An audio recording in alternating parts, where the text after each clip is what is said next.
Hi everybody. In this video we are going to solve question number 10 in past paper 3H May 18. This question focuses on the cumulative frequency table and graph. Furthermore, how to use frequency table to find the mode or modal and to complete the cumulative frequency table.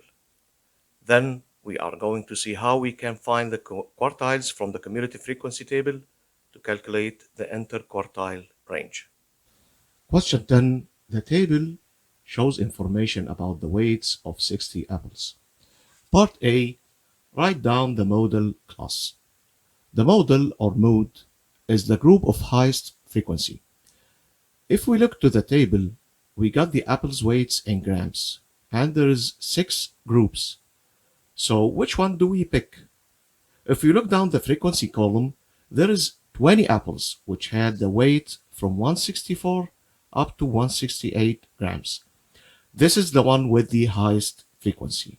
So this group here will be the modal class. Let's move to part B in the question 10. Work out an estimate for the total weight of the 60 apples.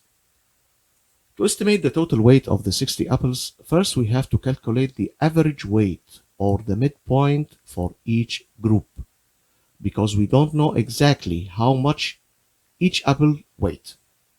Then multiply this midpoint of each group by its frequency to get the estimated weight for each group.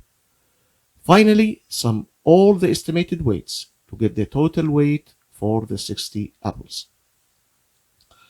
So for the first group, the midpoint or average weight equal to 160 plus 164 by 2 is 162.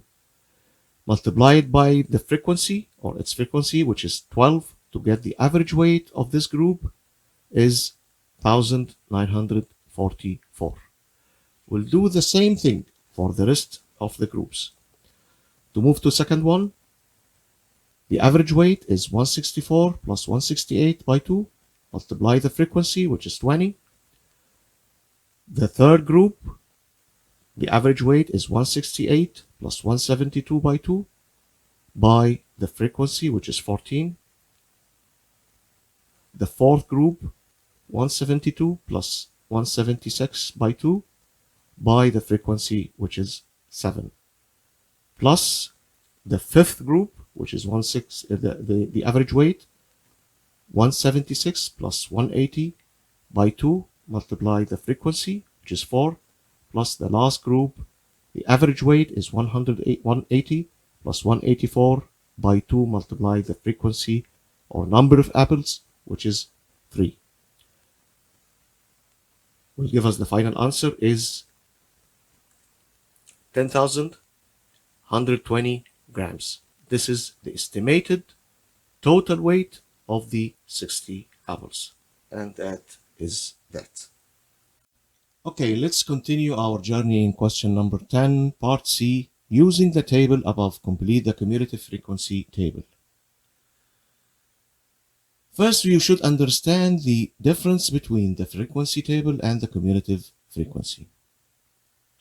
For ease of understanding and calculation, I will add the frequency column between the cumulative frequency column and the weight column.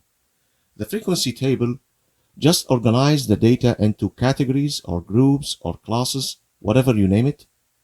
Like what we see here in the table, that the apples weights grouped into classes of weights with equal ranges, started from 160 till 184 grams.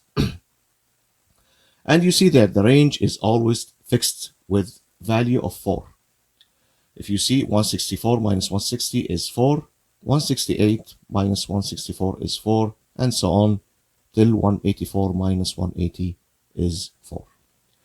While the cumulative frequency tells us how many apples are less or equal to a particular weight, and this particular weight is always the upper bound of each of these classes or groups. So, for instance, we know that 12 apples have a weight greater than 160 grams, but less than or equal to 164 grams. So we just put 12 here. Now, when it comes to how many apples have a weight less than or equal to this upper bound, 168 grams? Well, it's the total or the cumulative total of the 12 and 20. In other words, 32 apples have weight of less than or equal to 168 grams. What I did here is add the cumulative frequency of the previous row to the frequency of the current row. And so add 32 to 14 to get the total number of apples less than or equal to 172 grams, which is 46. For the next value, 46 plus 7 is 53 apples, weighted less than or equal to, again, to the upper bound, here 176 grams.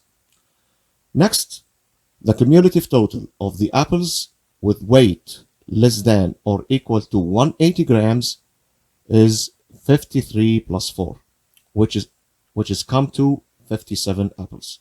Finally, how many apples equal to or less than 184 grams? Right, it will be 57 plus 3, which is come to 60 apples. That's all we do. Make sure that the last cumulative frequency must equal to the total number of apples, which is 60. If not, that means you did something wrong in your calculation. And that is that. Okay, let's move to part D in our question. On the grid, draw a cumulative frequency graph for your table. To set up the graph, we will plot the cumulative frequency values. We already have them from part C in the question. So in the graph, we have the weight here in x-axis going from the lowest value, 160 gram, right the way up to the greatest value of 185 grams. And then we have the cumulative frequency in y-axis, where it goes from 0 and goes up to our maximum value of 60. Now we need to plot our points on. And we will start with 12. So as we mentioned before, 12 apples are less than or equal to 164. So we need to come up to 164 in x-axis and go up to 12 there. Be careful. There are no apples below or equal to 160. So you should start the drawing from 164, not from 0.